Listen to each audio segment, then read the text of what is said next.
Namaskar. Welcome to everybody to the third webinar of AYJNISHD and NGO Trinayani collaboration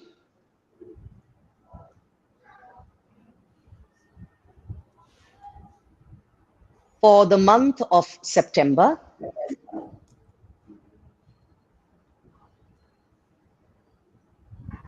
which is being celebrated as Deaf Awareness Month.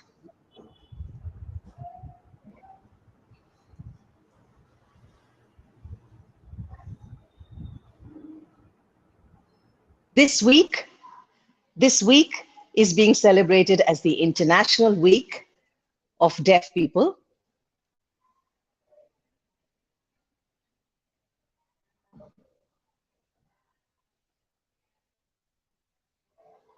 And we are very happy that we are doing this third seminar today. Thank you so much for everybody who is joining us. My name is Ritika Sahni. I am the founder of NGO Trinayani, which is based out of Mumbai. We work on creating awareness about disabilities,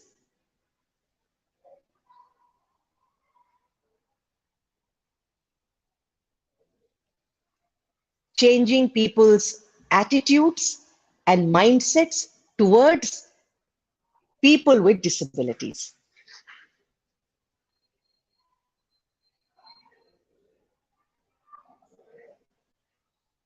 And also empowering our disabled friends.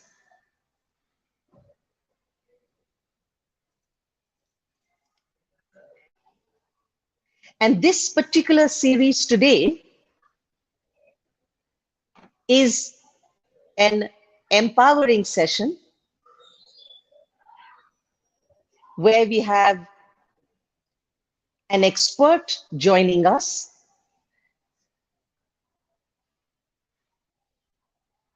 with some vital information which will help our deaf friends know their rights.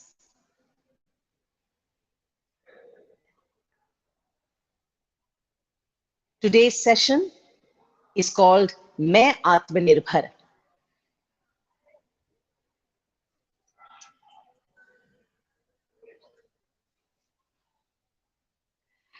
Thank you, Monica. Monica Punjabi is joining us from Indore, and she has been with us the entire month, ably signing for our deaf friends. Monica is from the Indore Deaf Bilingual Academy, a dear friend, and someone who is always there to support Trinayani and, of course, Ali Awarjang.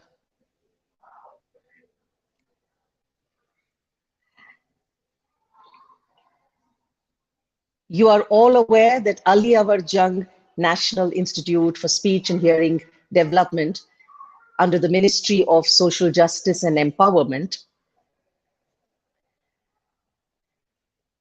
is a premier organization in our country. The institute uses state-of-the-art technology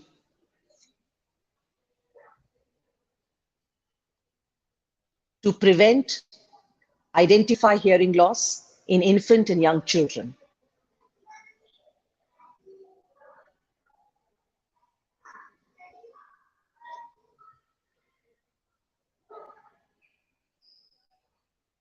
It provides educational intervention vocational guidance,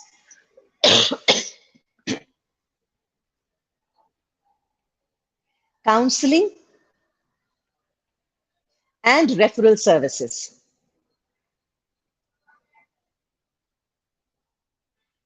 Through its 8 departments.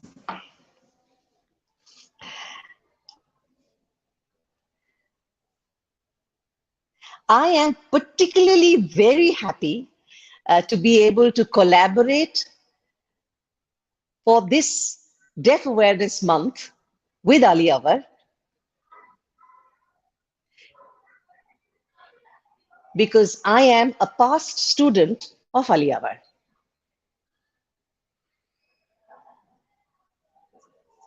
I did my B.Ed in deaf education way back in the 90s.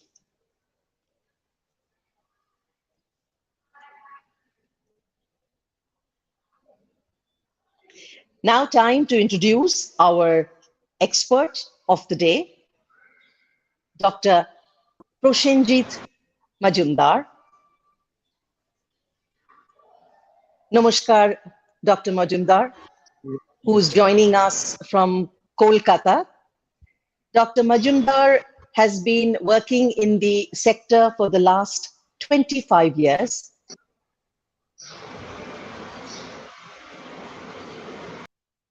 He has a PhD in special education.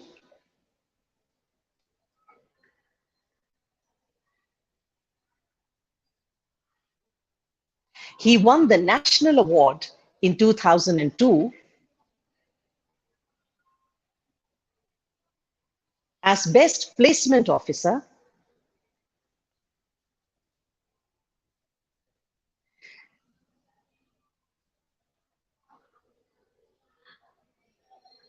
He has published many papers in the area of disability.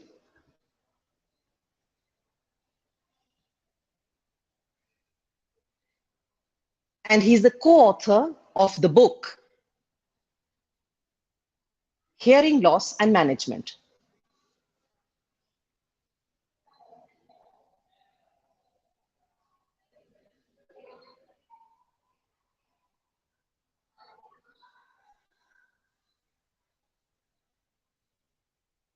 I'm going to now invite Dr. Gayatri Ahuja, lecturer at the Department of Education at Aliyavar Jung, a dear friend, a colleague, and someone who has worked on behalf of Aliyavar with me to curate this entire month of using all Saturdays for sessions that will empower our deaf friends.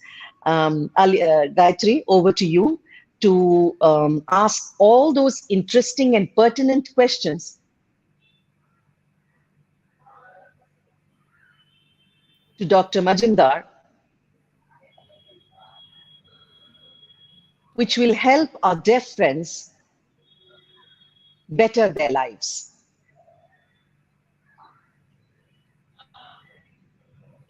I also urge our deaf friends, and I'm sure Gayatri will also mention this, that we are now going to start offline, in-person sessions. These are all online sessions, but we now want to meet physically and interact and converse. And we are inviting all our friends to give us topics that you want to be discussed, issues that you want us to talk about. We will invite experts who will share their experience so that we as a community learn from them.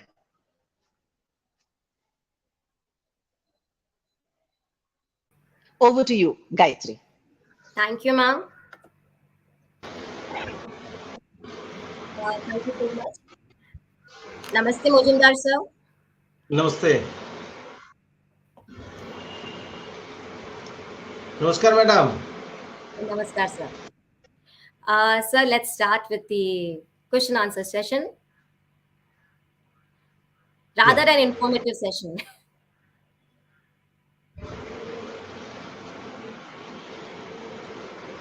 So, We all know about disability certification. Can you please give insights on UDID? Yeah. UDID, basically the full form is Unique Disability Identity Card.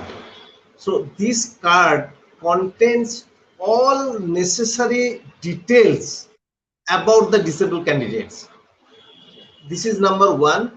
Number two, the candidates need not carry different kinds of documents. So this is the only document the candidates can submit and get the benefit of various concession given by either state government or central government.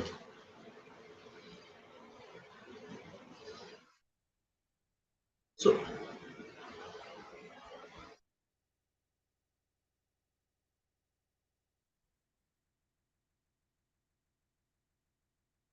getting UDID card is a very simple process. The candidate has to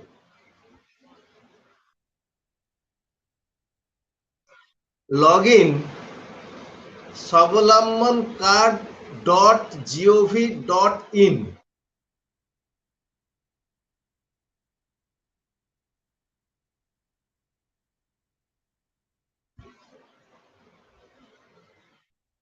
Then upload his or her color photographs, Aadhaar card. If the candidate is having disability certificate, he has or she has to upload the disability certificate also and submit. If the candidate does not have disability certificate, the individual can find out his nearest medical board and submit all these documents along with the Aadhaar cards. Then the medical board will verify all these documents and assess the candidate's disability.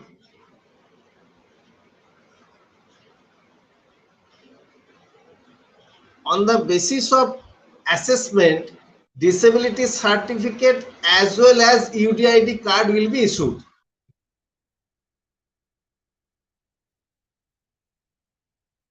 So this will be very unique card where the candidate can get all kinds of benefit by producing this simple one card.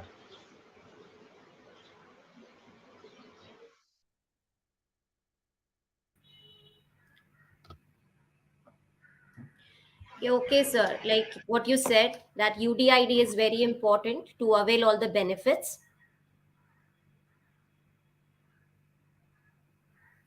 But who is the competent authority to issue the same? See, Ministry of Social, Department of Empowerment of Disability Affairs, Ministry of Social Justice and Empowerment, they are the issuing authority. Earlier I said that the candidate has to log in www.savalambancard.gov.in. Once the candidate log in that, the individual has to upload all these documents. After verifying these documents, the UDID card will be sent to individual's address by post. So the candidate need not go anywhere.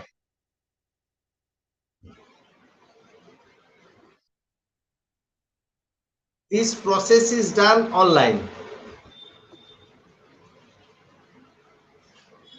Okay. So the process has become very easy if it's just online. Yeah. Apart from the UDID, sir, it is also very important to know the main acts for persons with disabilities in our country. Can you specify some? Yeah. Earlier, there was an act, it's called Persons with Disabilities Act. It's called PWD Act. The PWD Act was basically made for welfare of the candidates. For the welfare of the candidates. So now the new act is called Rights for Persons with Disabilities Act. That is RPWD Act.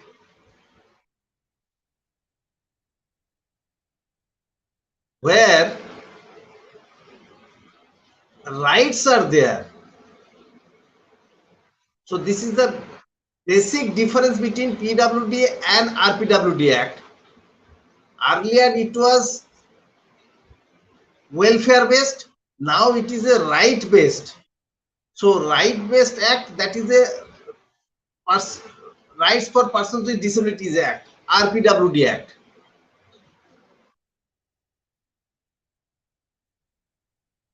So this is a unique act where all kinds of rights are given.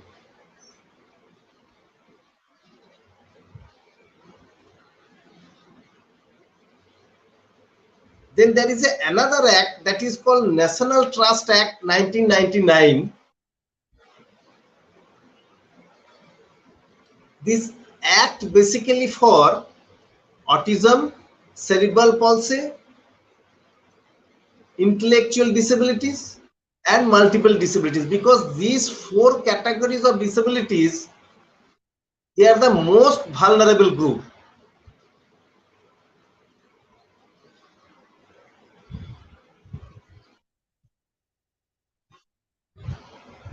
So under this act, guardianship is given, legal guardianship is given.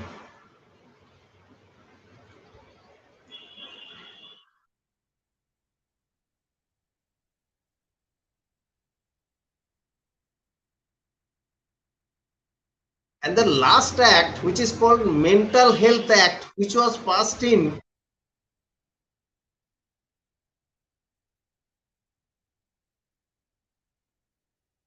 2017.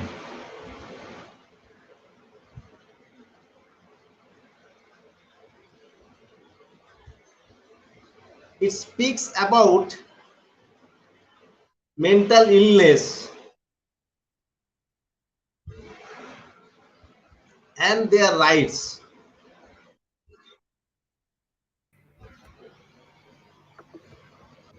So, Gayatri Madam, these are the basic three acts nowadays. I mean, the stakeholders are working on this. That is RPWD Act, National Trust Act, and Mental Health Act.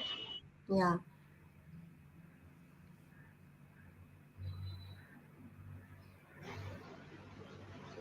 Okay. So, आत्मनिर्भर होने के लिए job का होना बहुत जरूरी है, तब जाके कोई इंसान इंडिपेंडेंट बन सकता है, right? So with regard to job, what is the provision for exemption of job reservation? Yeah.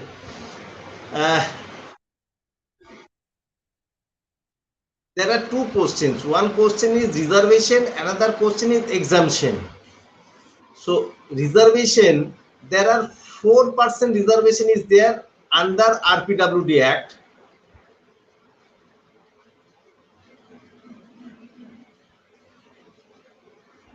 Out of 1% for visually impaired, 1% for hearing disabilities, 1% for locomotor disabled, which includes locomotor disabled, dwarfism, acid attack victim,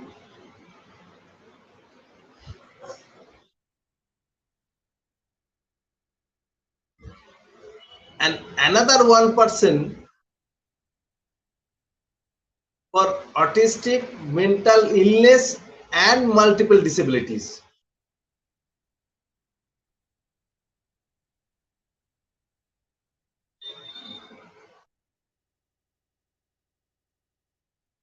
So there are 4% reservation is there.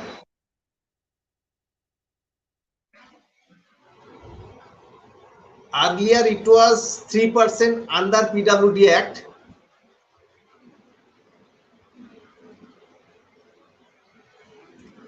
No reservation was given to mental illness, dwarfism, and acid attack victim. So now these categories are included under RPWD Act.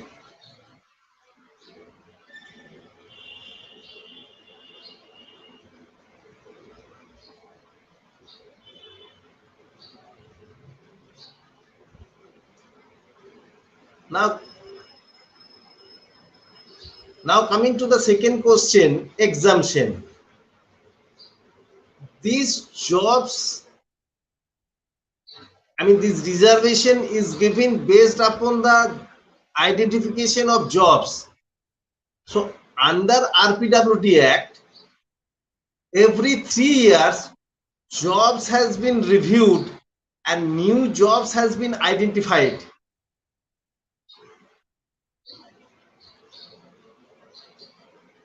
This is one part. Second part, if any department or ministry wants for exemption, they have to write to Department of Disability Affairs, Ministry of Social Justice and Empowerment, because Department of Disability Affairs is the nodal ministry.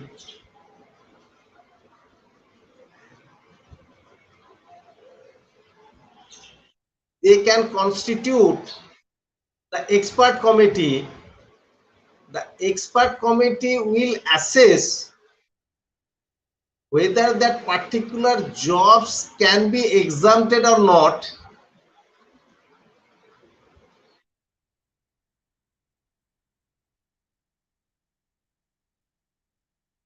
Based on their reports, the department will consider for exemption.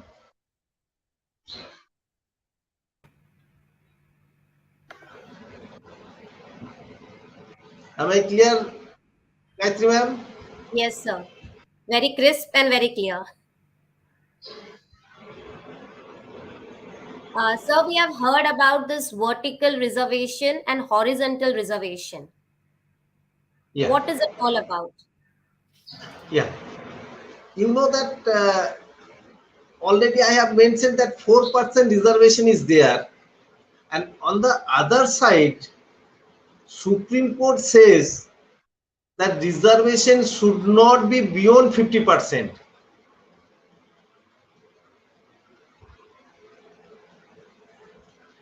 Supreme Court says, yeah, Supreme Court says that reservation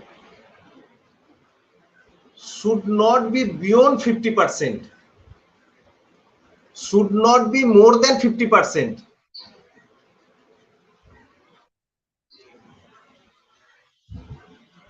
So now this concept, that is vertical and horizontal reservation,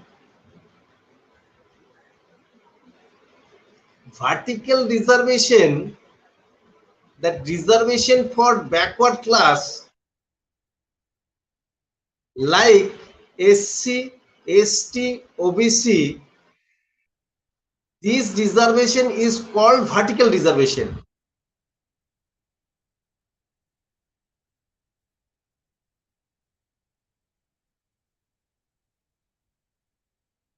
But the other reservation like PWDs, persons with disabilities, where 4% reservation is given, and X,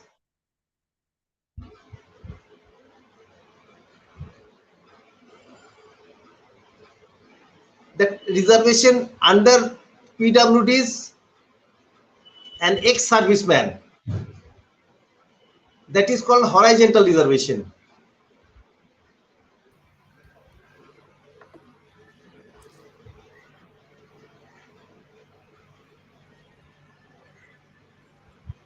So reservation of PWDs and ex-servicemen, that is called horizontal reservation, and SC, ST, OBC reservation, that is called vertical reservation. So sometimes if the reservation is beyond 50%, then the candidate with PWDs along with SC or ST or OBC, they are clubbed together. Okay.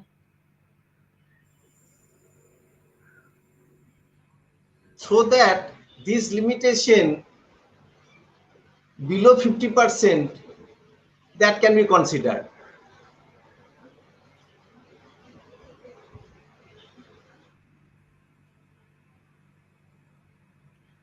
Thank you for making us understand this vertical and horizontal reservation. I guess for many of us, it is a new concept. Yeah. We being rehabilitation professionals, we all know the importance of accommodation.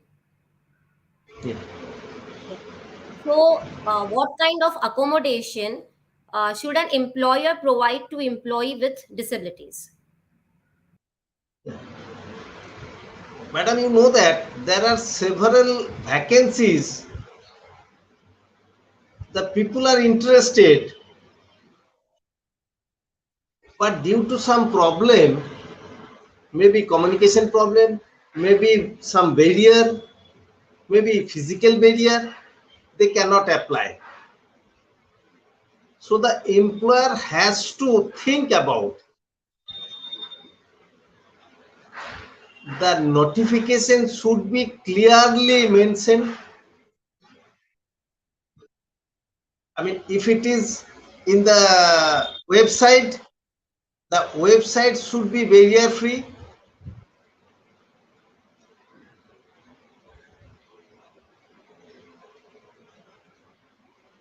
Then the interview board, I mean, the place should be barrier free, because it was found that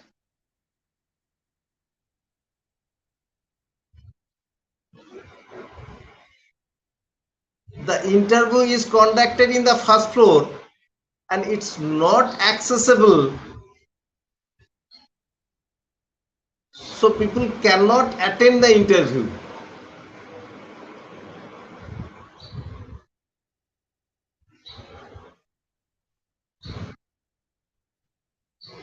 Even after joining,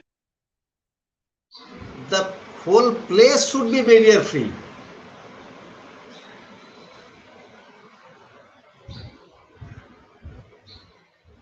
I can give example. If the person doesn't have the right hand, so left hand keyboard is available for operating the computer. If the employer does not provide that one hand keyboard,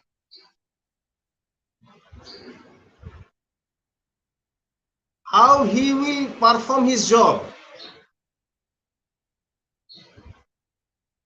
Similarly, if the person doesn't have left hand,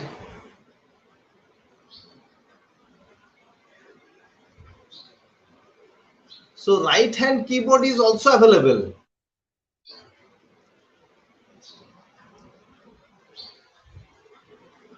And this is the same cost of which we are using the keyboard.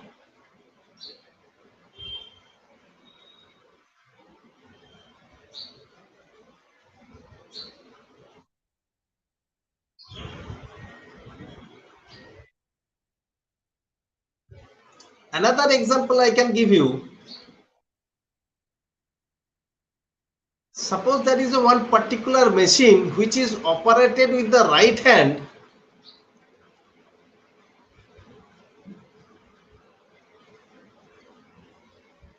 If somebody doesn't have the right hand, the lever of that particular machine can be fitted in the left side.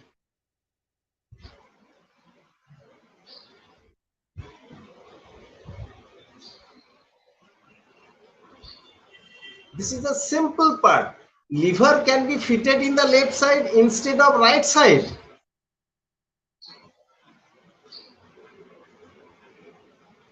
So the employee can easily operate that machine with his left hand.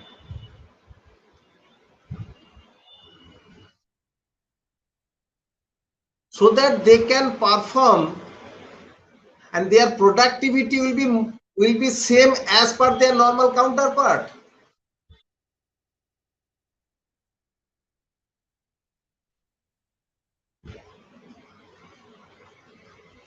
So these are the small accommodation the employer should think about.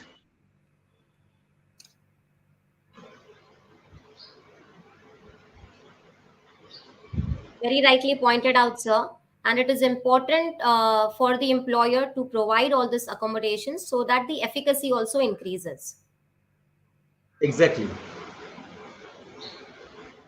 So what about the concessions related to railway travel, as well as a very important thing is income tax? So what are the concessions related to income tax? Yeah, income tax, there are two provisions. One is section 80DD, that is the persons who is having disabled child,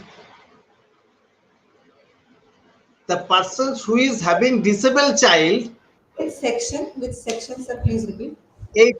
80DD, 80DD. So the persons who is having disabled child,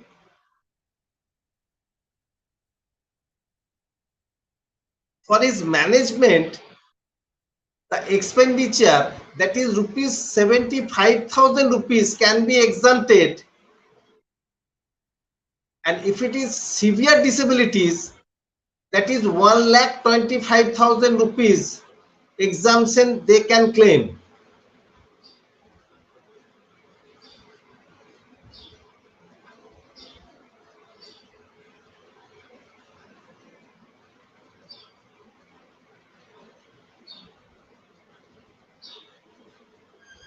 But another provision, that is 80U, if the individual himself is disabled,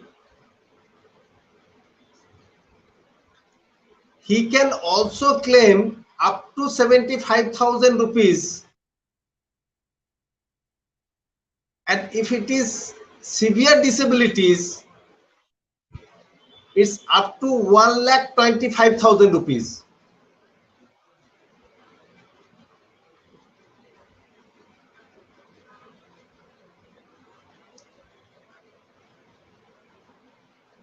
But we remember, the individual cannot claim both the things together.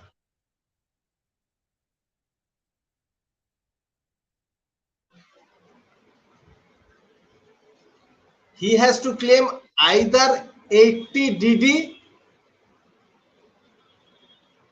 or 80U.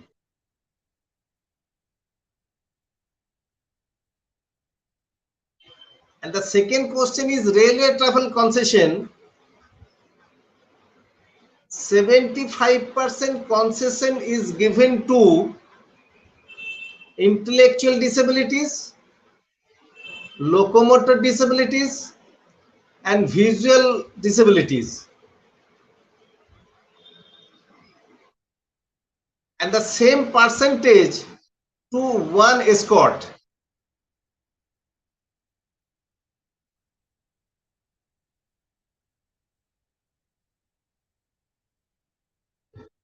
In the case of Rajdhani Express, it's only 25%.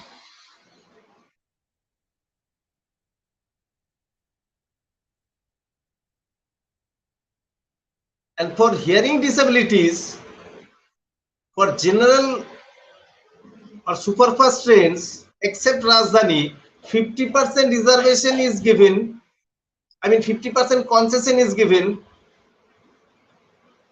and the same percentage to one escort.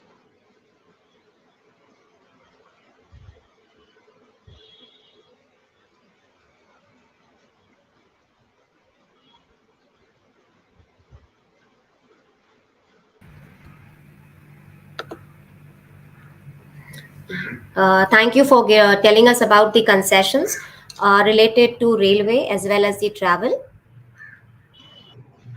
To all the viewers, all the necessary websites, web links will be sent on the chat box. So even if you have missed any information, you can go back to the YouTube channel, or you can just go through the websites, which will be given in the chat box. Yeah.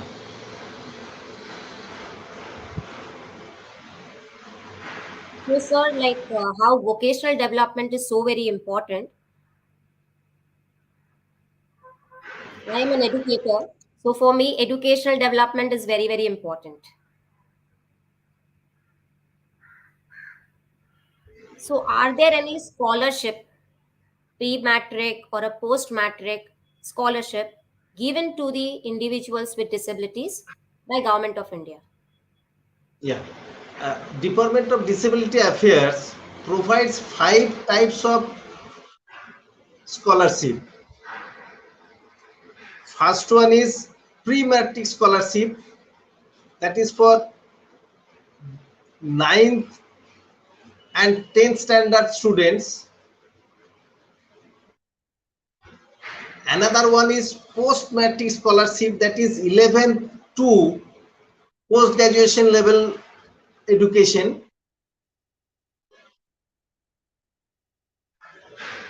Third one is National Overseas Scholarship. If somebody wants to do post-graduation or PhD in abroad,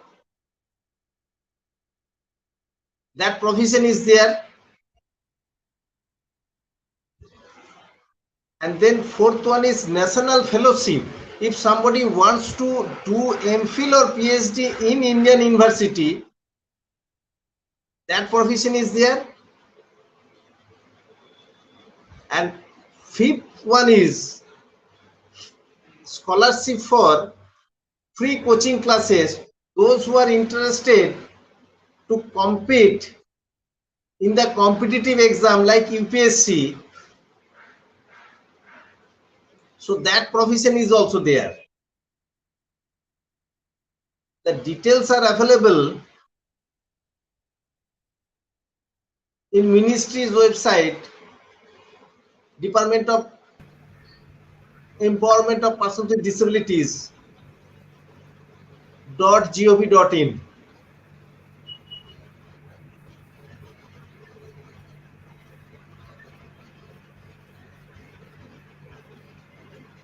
Okay. So you spoke about educational rights, civil rights, legal rights.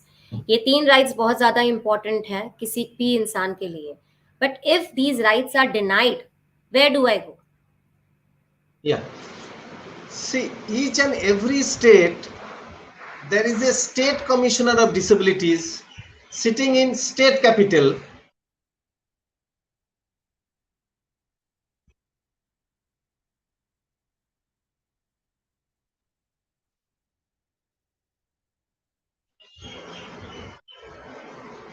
Then chief commissioner of disabilities sitting in Delhi. Individual can approach there also. And each block, that is block development officer, BDO, they are the nodal officer. So individual can approach to BDO for any kind of grievances.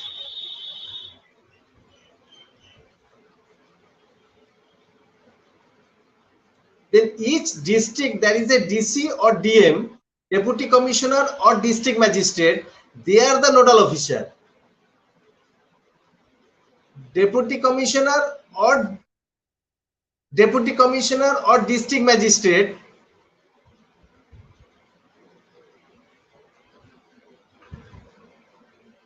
so they are the nodal officer. So individual can approach to DC or DM for any grievances.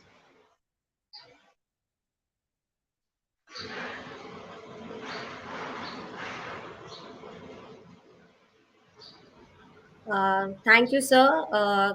ये बहुत important है कि अगर कोई right deny होता है तो हमें कहाँ जाना चाहिए? Yeah, those who are sitting in the rural area, they need not go to state capital or Delhi. They can directly go to BDO. Okay okay sir, अब आपने जब बहुत सारी इंफॉर्मेशन दी है, legal rights, civil rights, social rights, educational rights,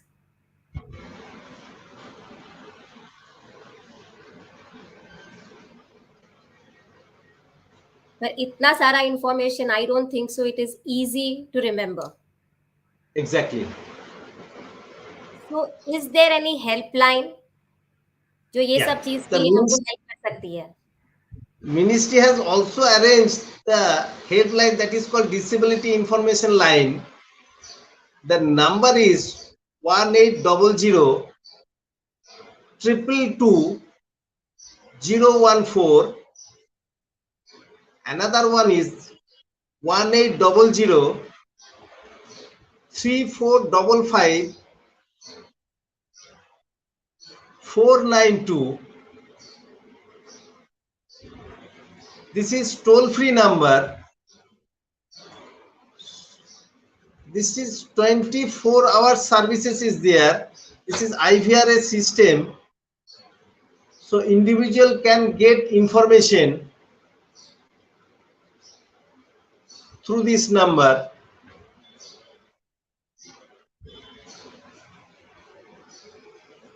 Yes, ma'am. Very rightly said.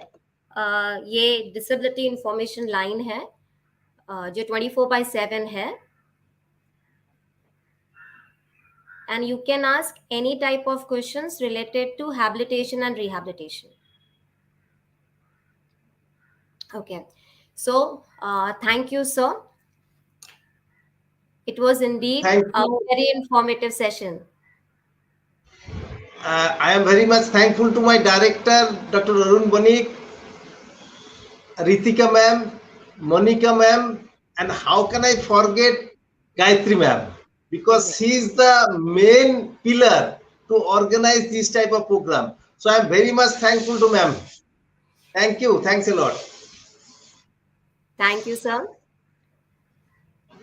I take this opportunity to thank you on behalf of AYJNISHD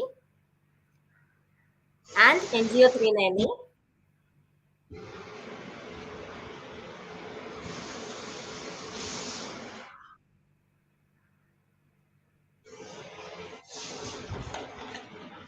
Thank you for answering all the queries in a very simplified manner.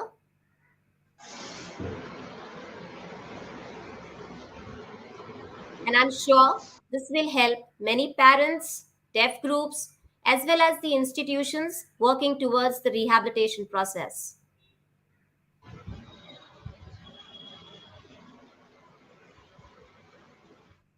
Thanks to Ritika madam for the collaboration.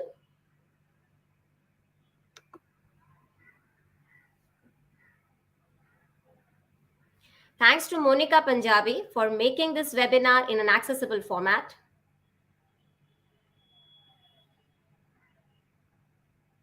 Thanks to all the viewers for being active throughout the session. Thank you all. Be connected. Thank you so much. Yeah, thank you.